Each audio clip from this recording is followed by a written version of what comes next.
everyone, Lisa here. Hope you're well. Welcome to my final full moon forecast for 2021. It's all about the cold moon in Gemini. So it's kind of an interesting one. Obviously, it doesn't have as much, it doesn't pack as much punch as the new moon solar eclipse that we had a couple of weeks ago. But this one is going to be very, very interesting in that a couple of things are happening around it that are going to kind of really ramp up the tension. So I think emotions are going to be running quite high over the next 2 weeks, and things could get a little bit tense. And that's because Venus is turning retrograde on the same day as the full moon, and will remain retrograde until the end of January 2022. And then we are also kind of really entering into the kind of the eye of the storm as far as that Saturn-Uranus square is concerned, the final pass for 2021 of 3 that's, we had in mid-February, mid-June, and now again on the 25th of December. But, we are well in orb of it. We can feel the tension ramping up. We can see it in the financial markets. And I think the next 2 weeks is going to be quite eventful and tense in a lot of ways. But I also think that there's a lot to be grateful and thankful for, and that's I think largely due to some really positive aspects to Jupiter. So let's get into the forecast and see what we can expect from the next 2 weeks or so. So in terms of overall energies, it's an interesting one. First of all, at a full moon we've got the sun and the moon on opposite sides of the earth, so we are actually trying to balance two sets of energies. So here we've got the moon in mutable air, Gemini, and then we've got the sun in mutable fire, Sagittarius. So mutable air is all about being plastic in terms of your thinking, having open-ended communications, and trying to sort of remain open-minded, I think, is a good way to sort of go about things. And I think we're going to need that because Mars is going to be making some aspects to the nodes, the lunar nodes, along with Jupiter.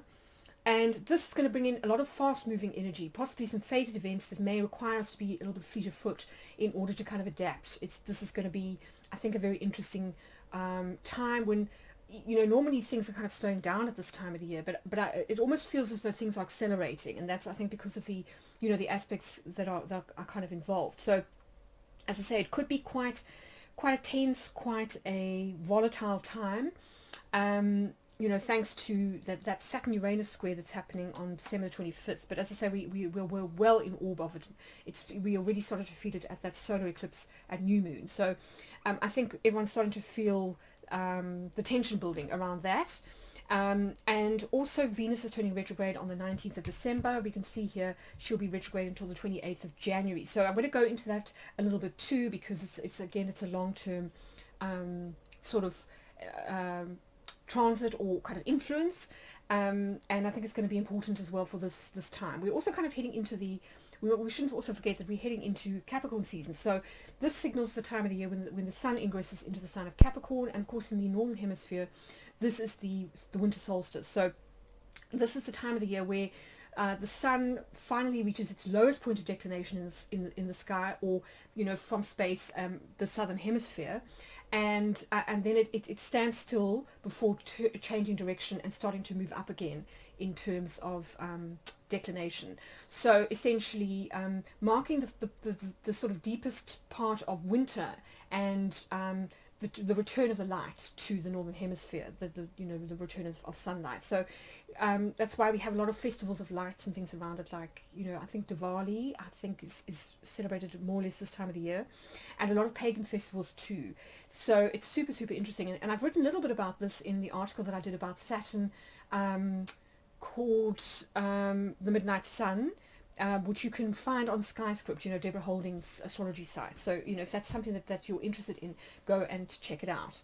But I think generally speaking for us, symbolically, it's a chance for a reset or a change of direction. So it's a kind of a still point in the turning.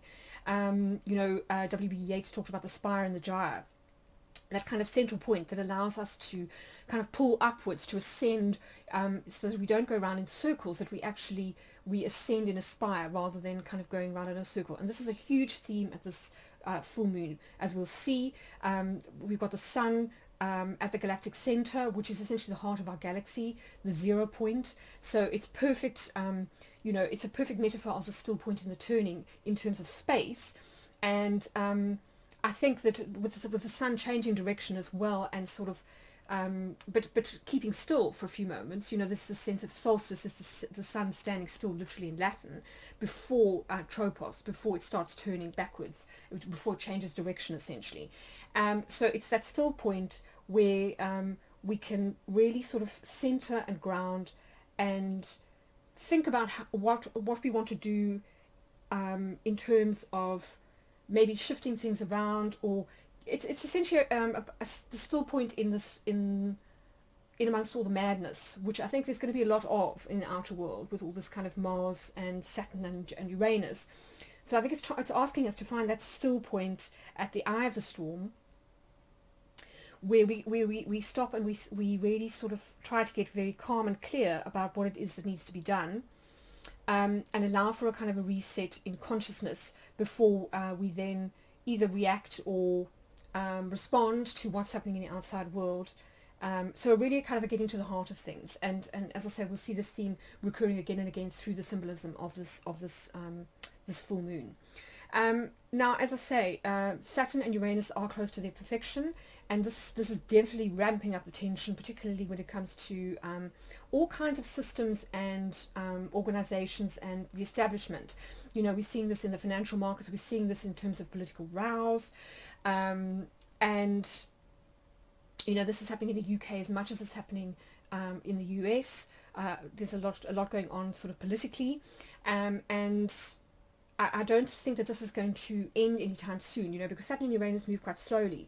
So I think we can expect the tension to sort of spill over into the new year. Certainly January, I think, is going to be interesting, because we've got from halfway through January onwards until beginning of February, we've got both Venus and Mercury retrograde at the same time. So I think it's going to be a bit of an interesting couple of weeks, shall we say. So kind of brace yourself. So as I was saying, Venus is about to turn retrograde. It turns retrograde on the same day as the full moon in Gemini, and it's going to be retrograde from the 19th of December 2021 right through until the 28th, 29th of January 2022. So quite a long period. And you know, Venus goes retrograde more or less every 18 months. The last time we had a retrograde was around about May, June, July of 2020. And it's kind of interesting. I mean, that particular retrograde had a lot around Neptune. This one is in the sign of Capricorn, which is of course cardinal Earth, so it's a lot more pragmatic, it's a lot more grounded, it's a lot more about the future as well. So it's about trying to be smart, trying to think long term, and trying to think about what's sustainable, or what is kind of sort of practical or achievable, you know, particularly in terms of our plans and towards the future. So when it comes to money and that kind of thing, there's an opportunity here to kind of take charge, to initiate and to fix or remedy anything that's not kind of working. So particularly around things like the financial system, I think you know, it's a good time of the year for people to pause and think about you know, what they want to, how they can bring about change in a positive and sustainable way in going into the new year, you know, kind of policymakers and that kind of thing. And then for the rest of us plebs, this is also a good time to rethink maybe our financial strategies, how we want to maybe increase abundance in 2022. And then, of course, you know, the other aspect, of course, is to do with relationships. So keywords for Venus are values, choices, money, and relationships. And very often the two things are connected. So you know, I pointed this out in the last Venus retrograde video that I did, which was quite in depth, that Venus rules two signs in astrology. It rules Taurus on the one hand, and then it also rules Libra on the other hand. So when Venus is in Taurus, she's very much in her kind of in the sort of earth element, similar to the Empress in the Tarot. So this is all about fecundity, about fertility, about the sort of the potential of to be green and to be fecund in the world, and also to sort of bring abundance and generate abundance in our own lives. So it's very much associated with the sacral chakra, which is of course the place of generation and creativity, but it's also the place of kind of sex and of gestation, you know, for the womb for women. So there's that aspect, and then on the other hand, there's Venus in Libra, which is an air sign, and you know, when we're talking about Venus in this sense, we're talking about more kind of things like values, so more about what's fair, what is equal, what is just, karmic balance as well, you know, the scales of kind of karma, kind of balancing give and take, reciprocity, all these things. So there's this real need, for example, that, you know, if you think about our relationship to to money, we want things to be reciprocal. So we want to be paid fairly for what we put in terms of work and effort, and in the same way that we also want to be in relationships that are reciprocal, where, you know, the give and take is equal. So both of these things are linked, and obviously with Venus in Taurus, there's a strong need for to value oneself, to have self-worth, and to know one's value, and that, you know, when we know our value, other people are more likely to treat us fairly, and if, you know, if they don't, you know,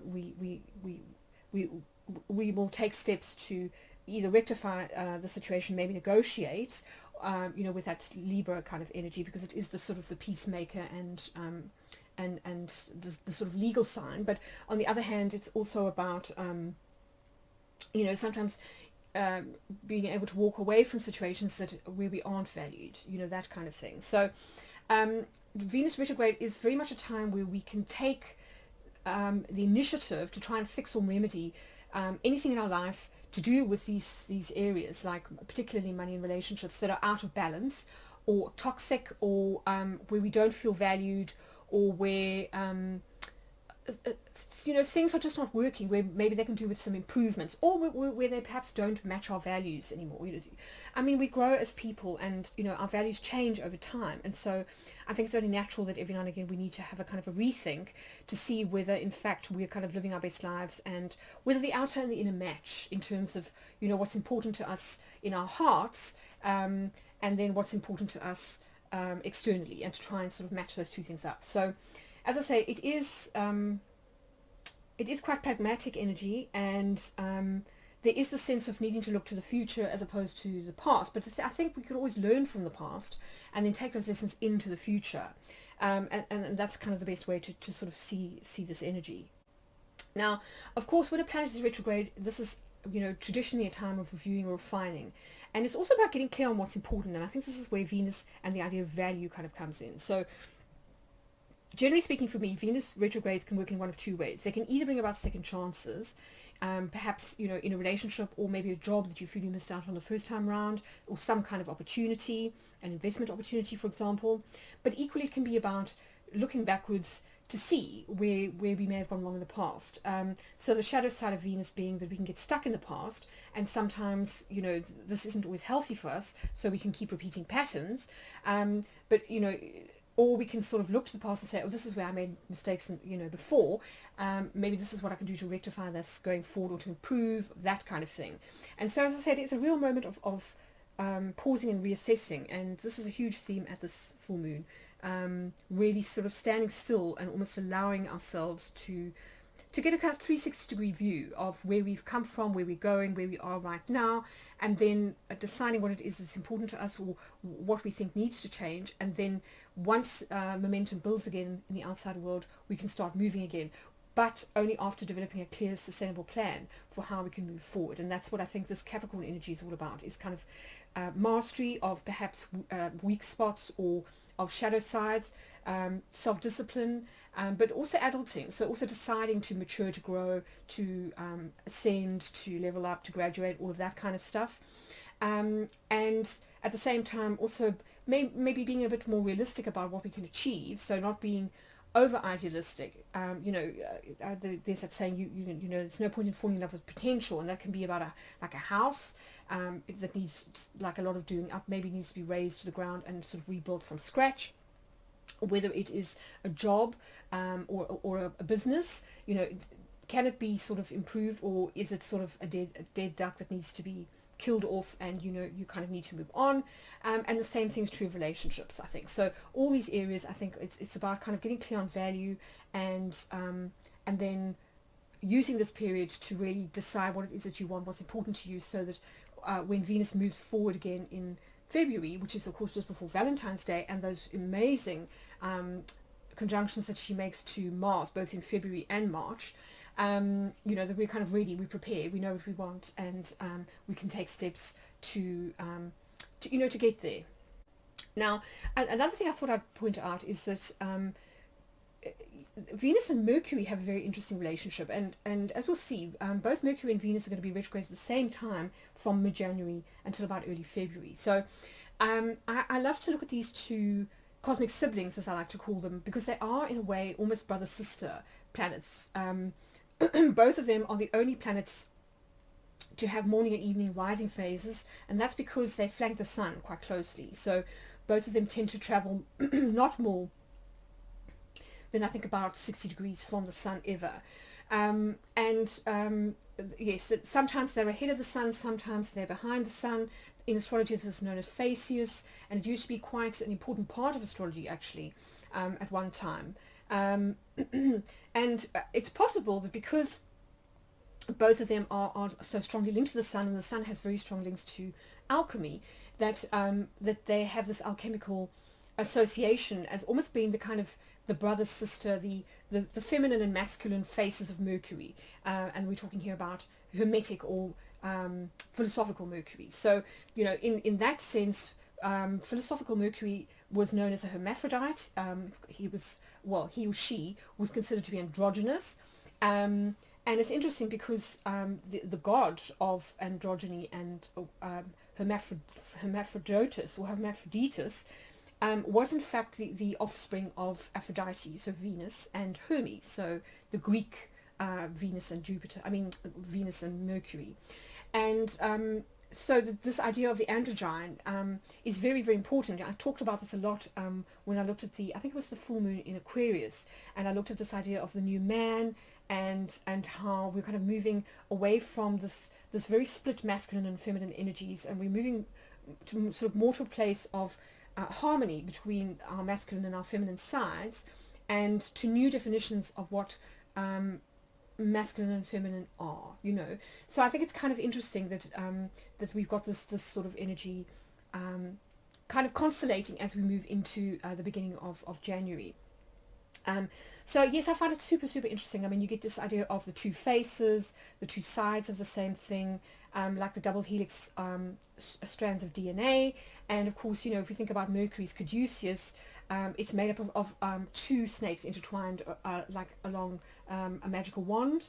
So I do think that there's a kind of a feminine and a masculine aspect to Mercury. And in fact, if you think about the seagull for Mercury, it's Venus but with horns. So it is in effect actually sort of like a dual planet. It's the only planet that doesn't have, that's considered to be gender neutral in a way in astrology. It's considered to be both masculine and feminine, and this is what makes Mercury so liminal. This is what makes Mercury able to move between worlds and between states. So I think it's important for us to try and be liminal, certainly during this quite trying energy that we're going to be having of Saturn and Uranus with that square, which, as I say, is going to be quite tense, and also with all the stuff, the karmic stuff that Mars might kind of churn up for us as a result of its proximity to the node. So just something to sort of be aware of. Now, it's interesting, if we look at the Sabian symbol for this particular full moon, we're talking about the 28th degree of Gemini, which is about bankruptcy granted to a person who then leaves the court. And, I do think it's so interesting that we've got the Saturn-Uranus square happening, and it's really highlighting, and it has been highlighting during 2021, the kind of almost moral bankruptcy of our political and our financial systems.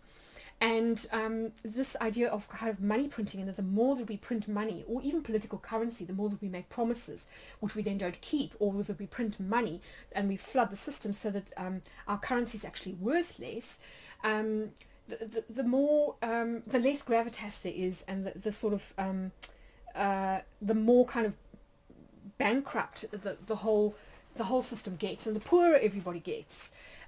So I think it's super, super interesting that this is the Sabian symbol that's being highlighted at this full moon. Now, I think if we swing this to the positive, what is super interesting is that it talks about resets. So it's really the opportunity for someone to start fresh. So, for example, when someone is granted bankruptcy, they aren't necessarily responsible for all their debts. They, say, for example, a company goes bankrupt, then they can sort of go into administration, and then the assets can be divided up, the existing assets of the company, and sold off to debtors. But over and above that, usually the people who are directors of the company are not personally liable themselves for, for any kind of outstanding debts that can't be paid from what's left of the company. And I think in a similar kind of way, it's almost like being given a chance to let go of maybe encumbrances or sort of karmic baggage that maybe we felt kind of hooked into, that's been holding us back in a lot of ways, and sort of being free to start again from square one or from scratch. So it's a real opportunity to reset. And as I say, I think it's so interesting that it's happening at the end of the year, when generally speaking we do tend to sort of reset emotionally and psychologically anyway, and we start to think about our New Year's resolutions and what we want to do differently in the new year. And that usually means letting go of things that haven't worked in the past year, or maybe several past years. So I think there's a real need here to see this as an opportunity for renewal, much like the solstice, where we come to the shortest day in the northern hemisphere, the darkest kind of day of the year, before the sun then turns and changes direction and the light starts returning. So light starts to increase. So there is a need here to remain optimistic about the future, and to see this as an opportunity to release pressure. And I also think that in many ways that Saturn-Uranus square could also be about a huge pressure release. So almost like a valve, where we sort of open up the valve, we let off the steam a little bit, and we can then sort of reset, so that we don't kind of blow our top, that we can see more clearly, we have more perspective, and we understand maybe where we need to compromise, where things may not necessarily work from a practical standpoint, or maybe where things are less than ideal, but they are a starting point, and we need to sort of start somewhere and aspire towards the sort of the ideal, but we aren't necessarily going to achieve it immediately, and that's no reason not to make a change. So I think it's that sort of this idea of kind of doing something, even though it's not perfect, but kind of making a start, and then kind of course correcting as you go on. But I think also, where possible, taking a moment, as a result of that kind of still point that we were talking about with the sun at the galactic center, that still small point within us, or kind of the sort of the calm of the Christmas holidays. So taking that period to just go away, think about things, reassess, and then kind of come back fresh in the new year, and then make decisions from that perspective. Because when we're rested, and when we aren't feeling so under pressure and tired and sort of grumpy after like a long year, we're not necessarily, we're not going to make good decisions when we're in that frame of mind. So we do need to sort of be calmer and to see things more objectively and less emotionally before we make a final decision. So I think it's always sort of better to give ourselves time before responding, rather than responding immediately. But it's at the same time, with an aspect like Saturn and Jupiter, Saturn and Uranus, where we've had a long time to think about things, where we've had 3 passes of the same aspect, we may kind of know now what we want to leave behind, what we want to sort of take with us into the future, or where we want to be headed, and so that it's almost like a moment of consolidation, where we kind of go, okay, I understand now what I need to do in order to fix this situation, or how to kind of what resolutions are kind of required, and then take those steps once we're in a kind of calmer place. But as I say, on the negative side, I do think it's interesting as well that one of the negative interpretations of this particular Sabian symbol is moral bankruptcy, and I think we can certainly say that when it comes to our political and financial system. So I think it'll be interesting to see what happens in January, given this energy. I think there's a lot of, certainly in the UK, there's a lot of talk of politicians using the Christmas recess to think about how they want to sort of act in relation to the Prime Minister, for example. There are a lot of people that are feeling very unhappy with Brexit, with some decisions that have been made, with actions that have been taken that are sort of not really, where people have stepped out of integrity, or they've lied, that kind of thing. So I think, it is a good thing to sort of go off duty and to think about these things, and to sort of consider where we can see people that continuously blame shift and don't take responsibility for their actions, or don't have the collective best interest at heart, but only themselves, to really sort of think about those things, and then come January maybe or February to sort of make some decisions to kind of exercise our rights around what we can do to fix that. You know, whether we are the electorate, whether we are MPs, whether we are you know, small cogs in the wheel, all sort of deciding what it is that we want to kind of do going forward. So I also find it interesting that this is reflected in the lunar face. So this is the 5 degrees in which the moon kind of happens. So the demi-decan, and here we've got James Burgess talking about this as being the sort of lunar face of evaluation. So the last 5 degrees of Gemini, and he talks about this as being about an opportunity to sort of understand maybe how we can contribute, you know, and where we want to sort of spend our money or our currency, our energy. So finding the proper place too, and also I think maybe kind of seeing past the sort of the drama of mortal life, and kind of understanding that everything is really a spiritual experience, an opportunity to learn some kind of lesson, and in that sense we can never win or lose, or there may not necessarily be you know, in other words, like the stakes are not always so high that we can't kind of go back and course correct, or you know, kind of improve on things, and also that's in terms of this reciprocity, that you know, as we give, so we receive, and also there's certain aspects of our lives that where we are naturally sort of abundant, and where sharing is never a bad thing, you know, where we always stand to gain from what we give, you know, as much as, in other words, like that you get something yourself when you give, that's that feel good factor that we get when we make somebody else happy, or we do something to serve others, that really makes a difference in their lives, is sometimes reward enough, you know. So I think there's some interesting things here around Christmas in the lunar phase. You know, it is the season of giving, it's the season of family, it's the season of goodwill, all those things, and I think it's good to sort of come back to those positive values of you know, of giving, of beauty, of spirituality, of sharing, of caring, all of those good things, and try and sort of keep the focus on that, because as I say, we do have some really lovely Jupiter aspects to look forward to, so it's not all kind of doom and gloom. So where does this full moon fall in your chart? Well, here's your chance to find out.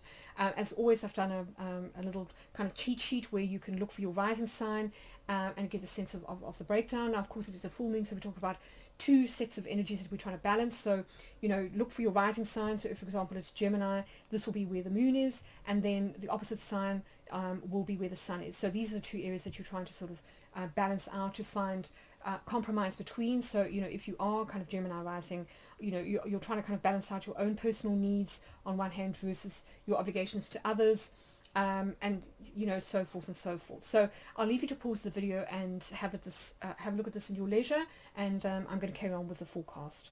So we can see that in the chart actually.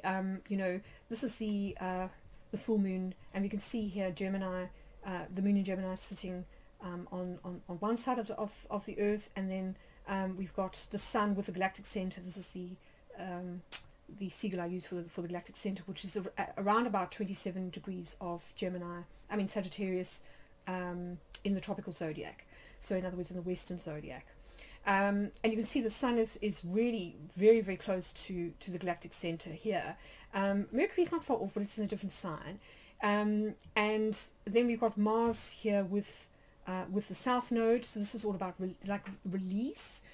So similar to that Sabian symbol, which is all about being released from baggage and burdens, from anger, from negative feelings, from conflicts, all of those things. So a real opportunity to sort of go bleh, and just sort of release that pressure valve, in order to sort of see more clearly, to have more perspective, and be to get rid of tension that might have kind of built up in the body, which can, you know, lead to illness and distress and that kind of thing. So I think it's super interesting that the nodes are making a T-square to Jupiter, which you can see down here in Aquarius.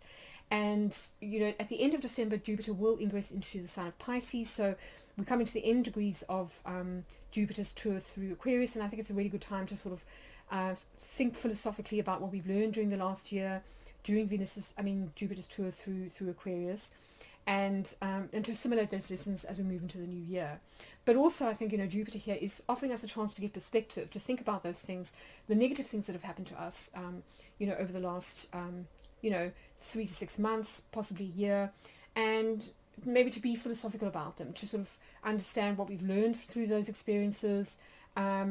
There's nothing, in other words, to see that the bright side, to see the silver lining even in a difficult experience or in a conflict, like what we've learned about ourselves, what we've learned about other people, maybe what we've learned about how we handle ourselves in certain situations, and also our perspectives, because we are talking about the signs of Gemini and Sagittarius here, which is all about kind of knowledge versus wisdom, and what Retrograde calls the sword versus the cup, the third eye versus the crown chakra. So Jupiter encouraging us to sort of tune into the crown chakra and to really sort of see things from that higher perspective, not just from the point of view of ego and our emotions, but from that kind of higher perspective, and from there to sort of make more tolerant and wiser decisions kind of moving forward. But as I say, what is interesting as well is that even though we've got this T-square between Mars and the nodes and Jupiter, we've got a really positive set of contacts happening between Jupiter and the luminary. So we can see here that both the Moon and the Sun make a trine and a sextile to Jupiter at the time of the full moon. So we can see the sextile between the Sun and Jupiter here, and then we can see the trine happening, the blue line here, down to Jupiter. So I think a real opportunity here to, as I say, to be the bigger person, to be more tolerant, to take the sort of the sort of helicopter view of things rather than getting too myopic and too personal about stuff. Being forgiving, and also being cheerful and expansive, generally speaking. It's thinking that even if things look a little bit sort of messy right now, that things still having that faith that things can work out well and end positively. I think is going to be really, really important, during this 2-week period when, as I said, there may be a lot of tumult in the outside world. And we can see, Saturn down here at around 10 degrees of Aquarius, making it square to Uranus, which is at 11. So, as I say, they're within less than a degree of each other at the moment. So we can really feel that energy tightening. And, if you want to understand what the square is between Saturn and Uranus, I do suggest going to my Astrology Sphere website, to the post I did called All Shook Up, which I will link in the description box, and have a read of it, because I think it will give you a very good sense of what this energy is all about. But I mean, in a nutshell, it's basically the tension between old and new. It's the tension between pragmatism on one hand and idealism on the other. It's the tension between the revolutionary, who wants major change, sometimes quite drastic change, with Uranus. Uranus rules the sickle, so it can be about sort of like wanting to just cut off the old and start completely fresh on the one hand, and then Saturn, which is the father time, but also the sort of the great teacher, telling us that we have to kind of master things, we can't just run away from them. So it's a real tension between these two kind of planetary giants, if you like, and how we kind of deal with this in our own lives, but also on a kind of social level, because we are talking about the social and the transpersonal planets here. So they tend to work more in this realm of larger social trends, political trends, world events, that type of thing. But nonetheless, it's always good to know where your Saturn and Uranus placements are natally. So, if you haven't had your chart done, I do suggest that you go and find out where those placements are, because that will tell you where you're kind of experiencing this tension in your own life. And that can be sometimes quite helpful. Just to even know that can sometimes be helpful, and to bring a sense of relief. But I do feel, as I say, that there's a lot here about pressure release, so finding ways to sort of release steam, or kind of a build up of tension in the body or in the mind, whether that is sort of exercise, whether it's through comedy. I think comedy is a good one, especially when we're talking about Jupiter. That's always, laughing is always a good way to sort of release tension and to see things from a different, more philosophical perspective, and not take things so seriously. And I think that's never necessarily a bad thing. and then of course, as I say, we also have Venus kind of retrograde. So you can see Venus here, still very, very close to Pluto. So she did her conjunction to Pluto on the 11th of December. She's now stationing, and she's going to move back towards Pluto. So she will, I think, also reach a second touch with Pluto on around about the same day as the Saturn-Uranus square reaches exactitude. But if you want to know more about that, I suggest purchasing one of my 6-month forecasts that I've got on my website or in the Astrology Sphere shop. You can purchase one. You can purchase per sign, or you can purchase all of them by upgrading membership to gold. If you want to sort of sign up for my newsletter and for my monthly horoscopes, that kind of thing. Yes, but as I say, just sort of bearing in mind that there are a lot of regressive energies happening in the outside world, and that it's a good time to really try and center ourselves, so that we aren't sucked into this kind of vortex of the Wheel of Fortune, in the sense of fickle fate, sort of like taking us on a kind of roller coaster ride through life, and rather kind of move to the center of the circle, where we are a bit more grounded and can get a more of a 360-degree view, and just become a little bit more detached and peaceful and calm inside, so that we can see more clearly what we kind of need to do moving forward. Now, in terms of fixed star aspects, there aren't really any major fixed star aspects happening between the sun and the moon and fixed stars per se. But as I say, for me, the overriding kind of fixed star aspects that's worth looking at is the sun's conjunction with the galactic center. Now, so the sun is currently in the tropical sign of Sagittarius, which is one of the largest constellations in the zodiac, and it's located in line with the Milky Way. So some say that the reason why the centaur is aiming his arrow and is considered to be an archer, because we do have several other centaurs in terms of constellations, but Sagittarius is the only one who's an archer, so he's actually a bowman. So he's aiming his arrow, some say, at the galactic center, which is the heart of our solar system, the heart of the Milky Way. And you can kind of see it here. You can see the Milky Way sort of in the background, and you can see Sagittarius down here aiming his arrow sort of into this black void, if you like, at the center of the galaxy. Now, what's super interesting is that this galactic center is actually a supermassive black hole. It's called Sagittarius A, and it has the mass equivalent to sort of over 4 million suns, which is quite something to consider. And it's something that's kind of new in astrology, but we tend to think of it as sort of the 0 point or the nucleus of our galaxy. So it's almost the rotation or the hub or the center of gravity around which everything else rotates. And I think that's such a useful metaphor if we think about the tarot card for the Wheel of Fortune.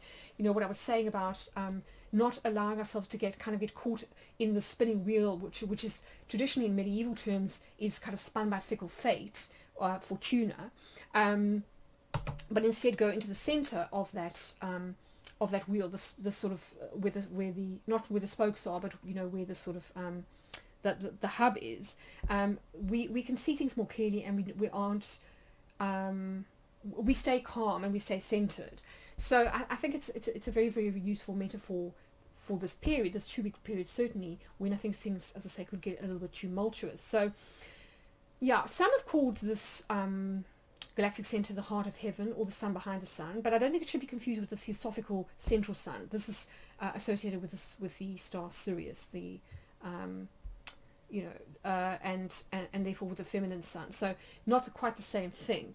But for me, it's more about the solar plexus, in the sense of, the solar plexus is the central chakra between the upper and the lower systems. It's the one just below the heart, and it's about personal power and about being centered and how we react to the outside world. So I think it's really about kind of staying centered in that place, and and not allowing ourselves to react or respond to emotionally to events that maybe would otherwise trigger us, or just make us maybe not act from our best selves, if you know what I mean. But what I also love is this idea of the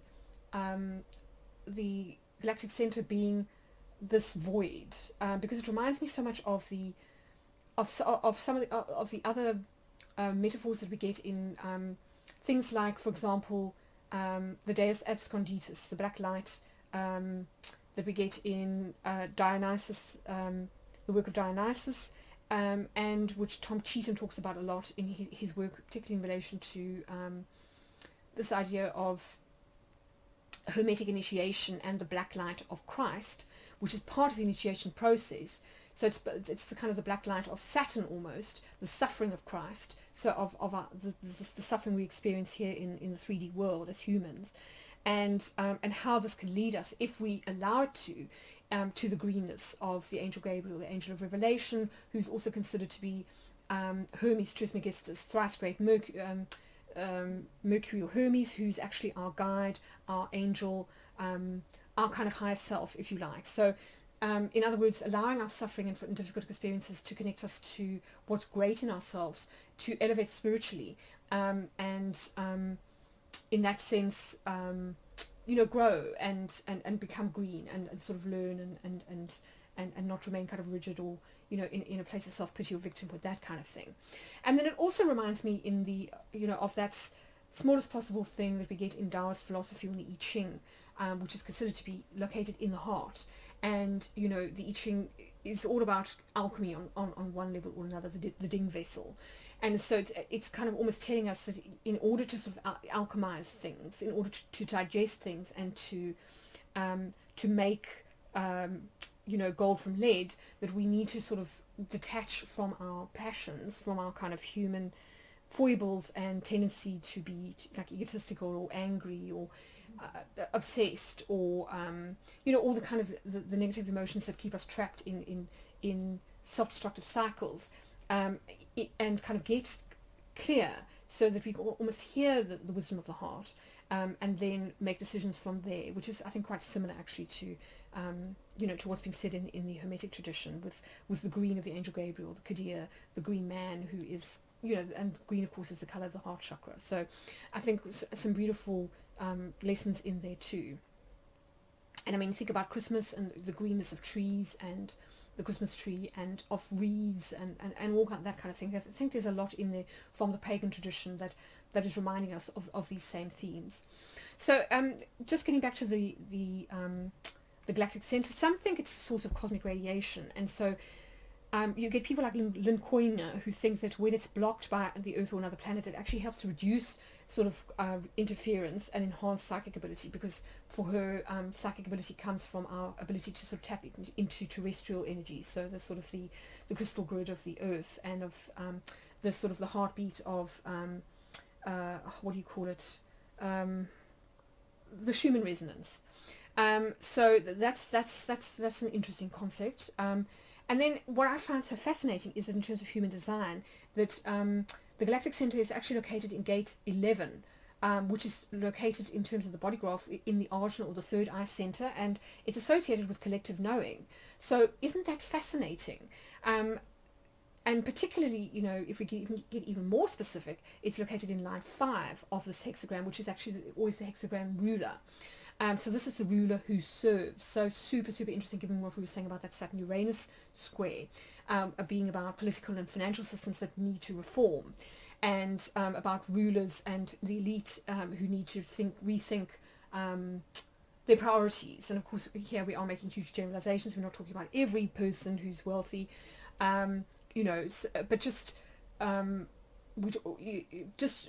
talking more generally about certainly the need for some people who are in positions of power to rethink their orientation, and to kind of give through more expansive, to think about the collective, the greater good, rather than enriching themselves and their friends, sort of thing. So yes, it's all about giving perspective through expansive ideals, and Richard Rudd talks about it in terms of moving from the shadow of obscurity to the gift of idealism, and then to the revelation of light. So actually moving from idealism, which is kind of Aquarian, but can get rigid and fixed in the realm of the hypothetical, moving to the revelation of light, which is, of course, a seeing on a whole different level, and a seeing that involves being seen. So it often involves being the change that we want to kind of bring about in the world. So it's about a kind of an alchemical process of transmutation. Because we can't see the light unless we're resonating on the same frequency as that light. So I think it's talking here about a balance that's needed between espousing ideas about promoting social harmony and embracing beliefs that are grounded in present reality. So again, the left eye, which is associated with the third eye. Super, super interesting. Now with the sun, combining it with the sun, I think what it's kind of talking about is potentially like a flowering of consciousness. So it's possible that we could get upgrades or downloads now. You know, if our kind of psychic centers get switched on, it could spark realizations, particularly around issues that have plagued us since February of 2021. You know, with that Saturn-Uranus square. I think it can also help us as a species to be sort of tapping into the collective psyche of the higher dimensions, which of course have a transpersonal quality to them. So it's not only about what we want as individuals, but the fact that we're all connected, and that, you know, what do we want as a species? What do we want, you know, as a society? What do we want for the planet? What do we want for, you know, for everyone on Earth? And of course, Christmas is a time when we tend to think in those terms. So it's kind of interesting. Now, some suggest that it can also coincide with periods of enhanced personal charisma or magnetism. So it might be a good period to sort of be magician-like. And of course, what I find so fascinating is that the magician in the tarot, for example, is actually very strongly associated with Mercury, with that wand, which the magical wand of the magician, which can manipulate the four elements or use the four elements as the basic building blocks of manifesting to create new things. So I think that's super, super interesting. So I think it could be a very important time for leadership, you know, to maybe sort of, as I say, for those who are in positions of power or who are in a position to make things happen, to actually help to transform things for the better rather than just allow the status quo to, you know, to kind of continue. So super, super, super interesting time. So that's kind of it for me. I hope you've enjoyed this forecast. As I say, if you do want to kind of dive a bit more in depth into the first half of 2022, you might want to subscribe to Gold membership on my website, where you'll get access to all 12 signs of the zodiac and the 6-month forecast that I've done for them for just $4.99. And otherwise, as I said, you can go to my shop and purchase them individually, you know, if you'd rather do that. These include solar eclipse themes for the next 6 months, because I did them at the solar eclipse, the Sagittarius solar eclipse. But it also looks at the key planetary transits between now and May 2022 using the cosmic calendar. So I go into quite a lot of detail. And just a heads up, always better to look at the forecast for your rising sign rather than your sun, because it's going to be more accurate in terms of house placements. But anyway, I just want to wish you all the very best for the festive season, for the new year. It's been so lovely to take this journey with you this year. I'm definitely going to be making some changes going forward, but I do want to thank you for your support and your enthusiasm and your encouragement. It's really kind of spurred me on and given me new enthusiasm to kind of take the channel to a new level. So thank you very much. All the very best for 2022. Lots of love, and I'll see you in the new year.